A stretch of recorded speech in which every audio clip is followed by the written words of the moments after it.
현재 바이든 대통령은 금주에도 매우 심각한 법안을 준비한다고 발표를 했는데 이는 또다시 한국을 겨냥하고 있다는 소식이 현지로부터 들려오는 상황입니다. 미 행정부는 이제 전기차와 반도체는 물론이고 인프라에도 모든 미국산을 써야 한다 강조합니다. 미국의 도로, 송전선 등 모든 인프라는 미국 정부가 구매하는데 여기서 한국산이 많이 들어갔습니다. 특히 전선 분야는 한국의 대한전선, LS전선을 비롯 다양한 기업이 최근까지도 대형 수주를 이어갔는데 미국에서는 이를 눈치채고 전선 분야나 각종 인프라마저도 미국산을 사용한다는 겁니다. 애초에 중국산이 많지 않았던 분야마저도 모두 중국 핑계로 사실상 한국산을 쳐내려는 겁니다. 좀 될 만한 사업이 있으면 모조리 메이드 인 USA를 주장하는 미 정부가 이제 선을 넘고 있다는 소식입니다. 그러나 결국 이러한 미국 정부의 강요는 미국 내에서조차 강한 반발에 직면해 있고 일각에서는 오히려 한국으로 가버리겠다는 엄포를 놓는 등 상황에 반전이 오고 있습니다.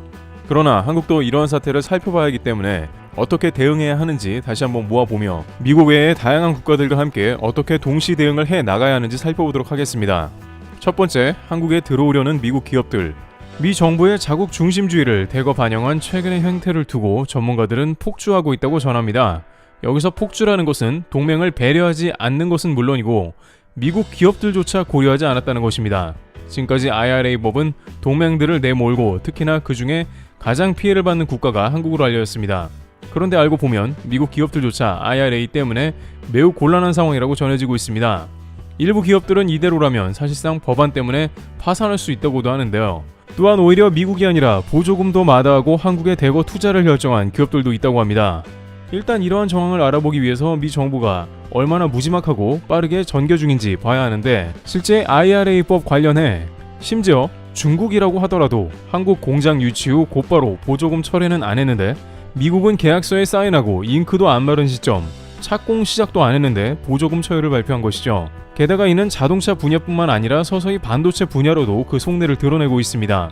미 정부는 반도체에 관련해서도 미묘하게 한국 업체와 차이를 두고 있는 게 확인되었는데요. 현재 삼성이 미국에 무려 2천억 달러, 280조 원가량의 투자 로드맵을 발표했고 이는 텍사스 주지사를 비롯해 해당 지역의 상하원 의원들이 매우 흐뭇해한 사안이었습니다. 지역에 돈이 돌게 되며 일자리가 넘쳐난다면 자신들의 정치적 입지도 견고해지기 때문입니다. 따라서 한국의 파격적인 대우를 약속하면서 일단 삼성 반도체 모시기에 성공한 모습입니다. 그러나 최근 마이크론 역시 미국에 투자를 발표했는데 미 정부 태도가 다소 다릅니다. 미 정부 고위 관계자는 미 마이크론사는 반도체 과학법으로 절반가량을 지원받게 된다 했는데 한국에는 이런 말이 없었던 것으로 자칫 또 한국이 현대차처럼 제외되는 게 아닌가 하는 우려가 있습니다. 실제 법안의 집행과 실행의 세부 사안이 정해지지 않은 상태에서의 미 정부의 이런 발언이 나온 것은 반도체 과학법안 520억 달러가 미 정부의 의중에 따라 제멋대로 집행될 가능성이 큰 게 아니냐는 것입니다. 중국 역시 자국 업체만 노골적으로 전기차 배터리 보조금을 지급했듯 비슷한 상황이라는 것이죠. 따라서 한국도 전기차는 물론이고 반도체 분야에서 뭔가 묘수가 필요한 상황이라는 것인데요. 그런데 이러한 흐름 가운데 미국 주요 반도체 업체가 보조금도 마다하고 한국 투자회사를 밝혔다는데요. 뉴욕타임즈에 따르면 마이크론의 경우에는 뉴욕주에 140조 원가량의 투자를 하기로 결정했으며 이러한 결정을 내린 주된 배경은 절반 이상 미국에서 지원을 해주기 때문에 결심한 것입니다. 또한 관계자들에 따르면 마이크론도 삼성과 비슷하게 반은 강제로 미국에 왔다는 것인데요. 그들은 중국에도 공장이 있지만 반도체 과학법에 따르면 더 이상 중국 공장 확장도 어려운 상황인데 이 법안은 앞으로 중국의 새로운 장비나 공정을 투입 금지를 해놨다고 전하고 있습니다. 전문가들은 가히 반도체 산업 역사상 충격적인 법안이라며 실행될지도 매우 궁금하다고 하는데요. 중국의 최고 첨단 공장이 가미된 반도체가 생산이나 공급이 되지 않는다면 상당수 사업은 괴멸하게 되죠. 따라서 삼성은 물론 마이크론조차도 중국 투자는 이제 물 건너갔다는 판단을 내릴 수밖에 없다는 겁니다. 중국이 한국에 계속 반도체 동맹 칩4가 아니라 칩5를 하자는 말도 안 되는 소리를 하는 것도 중국의 첨단 반도체를 공급해줄 유일한 나라가 바로 한국이기 때문에 목소리를 내달라는 것이죠. 실제 중국은 반도체가 끊길 상황을 가정하고 현재 대만 침공까지 서두르는 것으로 보입니다. 미국 CIA에 따르면 시 주석이 2027년까지 대만 수복을 완성하라는 의도를 비춘 상태이며 가장 중요한 것이 바로 대만의 TSMC를 중국이 가져가겠다는 의도를 보였다는 것입니다.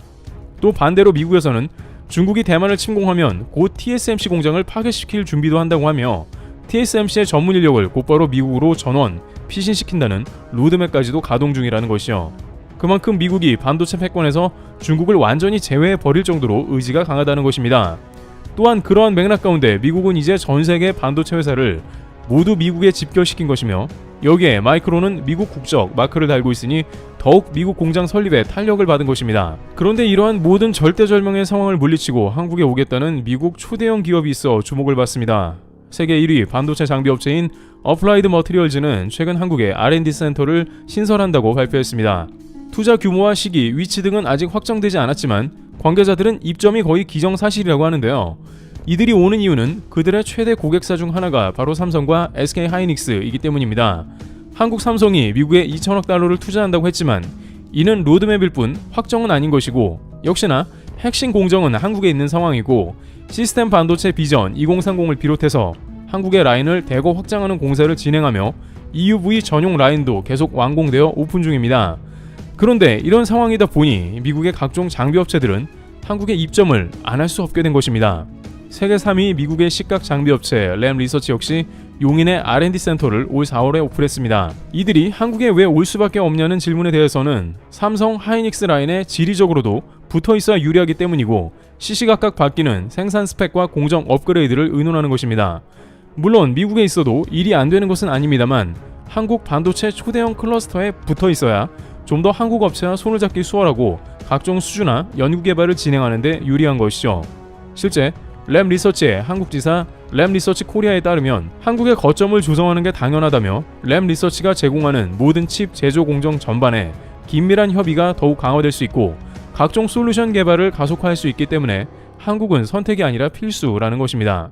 상황이 이러하자 일부 채널에선 미국은 막대한 보조금까지 주는데 왜 그러냐는 반응인데요. 그러나 업계 전문가들은 한국이 모든 면에서 미국에 당하지만은 않을 것이라고 전합니다. 반도체의 경우 이미 제조 공정이 후발주자가 따라오기가 불가능한 수준으로 진입했다는 것이라 제조 공정 라인들이 가장 앞서 있는 한국이나 중국을 선택할 수 있는 상황이지만 미중 무역전쟁 이후 한국에만 몰리는 추세라면서 아시아의 허브가 한국으로 굳어졌다는 것입니다. 또한 이 업체들이 미국에 들어가고 싶더라도 미국엔 이제 막 제조 라인들 확장이 되기 시작하기 때문에 앞으로 이러한 라인이 완성되고 안정화되는데 최소한 수년 이상 걸릴 수 있다는 것입니다. 반도체에서 시간은 돈으로도 살 수 없는데 이런 상황에 미국 업체들이 보조금이 중요하겠냐는 것입니다. 따라서 세계 1위 업체인 어플라이드 머티리얼즈 역시 투자하는 게 당연하다는 반응을 보입니다. 또한 삼성도 2천억 달러를 미국에 다 쏟아부을지 아닐지 모르며 역으로 립 서비스를 했을지 모른다며 현대차의 경우 북미 시장에 치명타를 입게 되었지만 반도체는 아직 기반도 없어 사정이 다르다는 것이죠. 관계자들은 한국도 분명 IRA의 희생이 되어가지만 적절히 미국에 대응하면서 한국 이득을 챙기면 오히려 미중 사이에서 기회가 될 수 있다며 한국이 이를 잘 활용해야 한다고 강조하고 있습니다. 두 번째, 미국 대신 보조금 주겠다는 국가들. 물론 한국 입장에서는 보조금을 준다고 해서 무조건 아무 나라에 가는 것은 절대 아닙니다. 가장 중요한 것은 입점하는 국가의 시장 자체가 받쳐줘야 하며 국가 간 무역 규모도 매우 중요합니다. 그러나 한국은 이러한 조건만을 가지고 입점을 했다가 결국 낭패스러운 일을 수차례 겪은 바 있습니다. 상대 국가에서 막대한 보조금을 약속했으며 신뢰해 믿고 들어갔음에도 불구하고 당했다는 것인데요. 첫 번째는 한국과 가장 규모가 크며 수십 년간 한국의 흑자 무역을 달성하게 한 중국의 경우인데요. 중국은 한국 기업을 중국에 계속 불러들이는 과정에 정말 정성을 다해서 진심으로 대하기도 했습니다. 왜냐하면 중국 지방정부는 일단 실적을 숫자로 올려야 하며 이것을 중앙정부에 보고하게 됩니다. 공산당 중앙정부에서 지방정부가 실적을 잘 내면 중국 수십 개 성의 당서기를 비롯해서 고위 공무원은 승진이 빠르고 중앙정부의 진출이 빠르기 때문에 일 잘하는 모습을 신핑 중앙정부에 보여야 하는 것이죠. 따라서 지방정부는 너나 할 것 없이 외국 자본을 유치했고 그중 한국을 가장 큰 고객 중 하나로 받아들였으며 공장 부지를 무상으로 임대하고 파격적인 세제 혜택 등 한국이 무시할 수 없는 인센티브를 제시한 것입니다. 한국 입장에서도 중국은 전 세계에서 가장 큰 공장이자 시장이기도 한데 입점 혜택까지 파격적으로 주니 많은 기업들이 중국에 공장을 세울 수밖에 없었고 그것으로 또 실제 막대한 이윤을 본 것은 사실입니다. 그러나 결국 그 과정 가운데 중국의 기술 탈취로 인해 한국의 LCD와 같은 사업은 아예 중국으로 넘어갔고 이제 올레드가 추격을 당하고 있으며 배터리의 경우 중국 제조사를 제외하곤 보조금에서 제외되었습니다. 따라서 한국도 무조건 보조금을 받고 그 나라에 들어간다는 것은 상당한 위험을 감수하는 것이죠. 많은 이들은 중국에는 공짜라는 것은 절대 없다며 경계해야 한다는 의견을 제기한 바 있습니다. 또한 탈중국을 외치면서 이제 중국 외에 신뢰할 만한 민주 진영과 많은 산업을 진행해야 한다고 했습니다. 그런데 중국이 아니라 미국에서도 보조금을 받는 한국에 유사한 일이 발생해 충격을 던져준 것입니다. 정말 신기한 점은 한국이 결국 중국의 뒤통수를 맞은 구조와 그 단계가 매우 비슷하다는 점이었습니다. 우선 중국은 성 단위로 실적을 올리려고 한국을 불러들였다면 미국은 주 단위라는 게 비슷합니다. 미국 각 주지사들은 우리 주에 모시겠다면서 한국 대기업을 파격 세제 혜택 등으로 끌어들였습니다. 다만 중국은 한국 기업이 들어가면서도 다소 불안한 마음이 있었지만 미국은 그런 점은 덜한 편이었습니다. 그러나 이제 바이든 대통령의 IRA 등장 이후에 결국 미국도 중국과 같은 방향성을 보이고야 마는 것입니다. 미국이나 중국 모두 한국이 보유하고 있는 기술과 거기에서 벌어들이는 막대한 이득을 탐낸 것인데요. 따라서 한국 기업들은 중국 측에는 탈중국을 고려하며 미국에는 투자 축소도 대거 검토하는 상황입니다. 물론 미국은 중국처럼 한국의 자원을 몰수하거나 공산당처럼 막무가내의 한한령 같은 모습은 없을 것이기에 미국에서 완전 철수를 하지는 않고 적절히 미국과 부드러운 관계를 맺되 투자를 줄일 것으로 보입니다. 특히 미국 기업만 지원을 편중되게 해주는 게 명확하게 보이기 시작했으므로 더 그럴 것으로 보입니다. 그런데 이 와중에 한국의 뜻밖의 우방국 두 국가가 반도체 보조금 등 파격 혜택을 한국에 제기하는데요. 물론 앞서 언급된 대로 보조금을 준다고 해서 한국이 무조건 찾아가는 것은 위험합니다만 이제 한국은 단순히 미국과 중국 등 큰 시장과 동맹이라고 해서 무조건 올인하는 것이 아니라 위험의 분산 차원에서 그리고 이 우방국들이 미국의 각 지역의 허브로서 분명히 할 일이 있다는 것입니다. 첫 번째 국가는 바로 말레이시아인데요.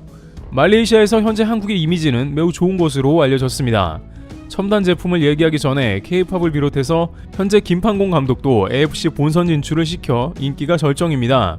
말레이시아에서 한국인이라고 하면 베트남 박항서 감독 때문에 대우를 받은 것과 같은 비슷한 반응이 나온다고 합니다. 그런데 말레이시아는 한국의 첨단 제품에 관해서 미국 IRA권으로 고생하는 분야에 유치를 원합니다. 미국에서만 고생하지 말고 말레이시아도 충분히 투자를 늘려달라는 주문인 것인데요. 우선 말레이시아 정부는 한국의 반도체 주요 장비나 부품 등을 수입할 시 세제 혜택을 적용하고 있으며 반도체 강국인 한국이 말레이시아에 입점하기를 강력하게 원하는 것으로 전해지고 있습니다. 미국과 중국의 규모 면에서 비교가 안 될 수 있습니다만 말레이시아는 각종 반도체 업체들이 다수 입점해서 이미 동남아에서 반도체를 상당히 공급하고 있는 국가로 허브 역할을 하고 있는 것입니다. 따라서 이런 반도체의 중소 허브에서도 한국이 협업 가운데 좀 더 투자금을 분산할 필요가 있다는 지적이 나옵니다. 중국에서는 탈중국을 해나가며 미국은 투자금액 축소를 전 세계에 분산시키자는 전략입니다. 또한 말레이시아가 현재 한국과 가장 협력이 잘 되는 분야는 바로 전기차 배터리 분야입니다. 삼성 SDI는 지난 7월 말레이시아에 1.7조 원을 투자해 원통형 배터리 공장을 증설한다고 밝혔습니다.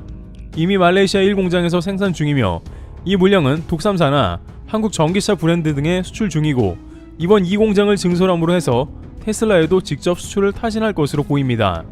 테슬라도 중국 공장이 있기 때문에 IRA를 우회할 다양한 루트가 존재하는 것으로 알려졌습니다. 가까운 인도네시아 등에서 원료 조달이 용이하며 동남아뿐만 아니라 글로벌 중간 허브 역할을 하는 것이죠.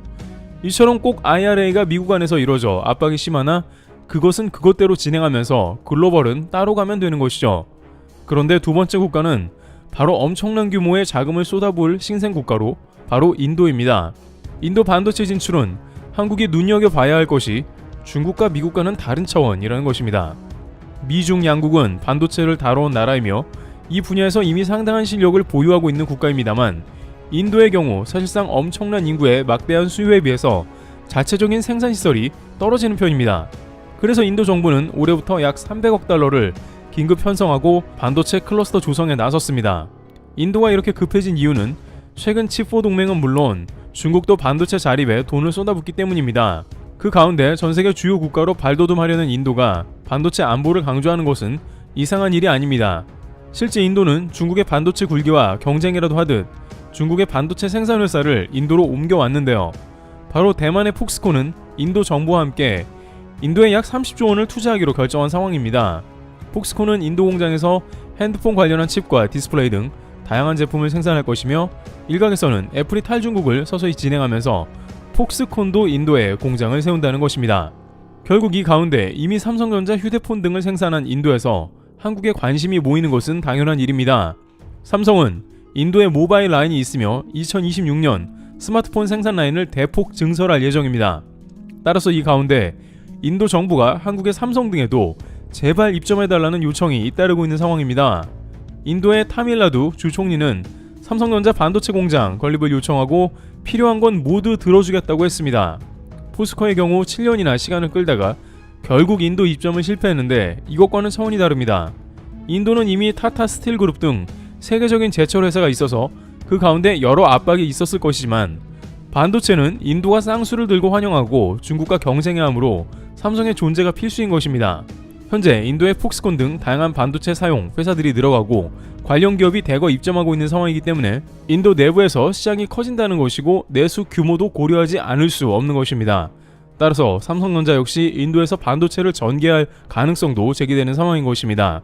일단 폭스콘도 30조 원가량을 투자하면서 무려 50%가량 보조금을 받기로 되어 있는 만큼 한국도 늦기 전에 인구가 가장 많은 인도에 진출해 반도체 공급을 검토해야 하는 게 아니냐는 것입니다. 물론 삼성은 현재 평택 공장은 물론이고 미국 투자까지 쏟아야 할 자금이 매우 큰 것으로 보입니다. 그러나 미국에서 제대로 된 지원이 나오지 않는다면 투자에 대한 고민을 하지 않을 수 없다는 것입니다. 일각에서는 인도는 도로나 각종 시설 인프라가 열악해 사업 자체가 매우 어렵지 않겠냐고 하는데요.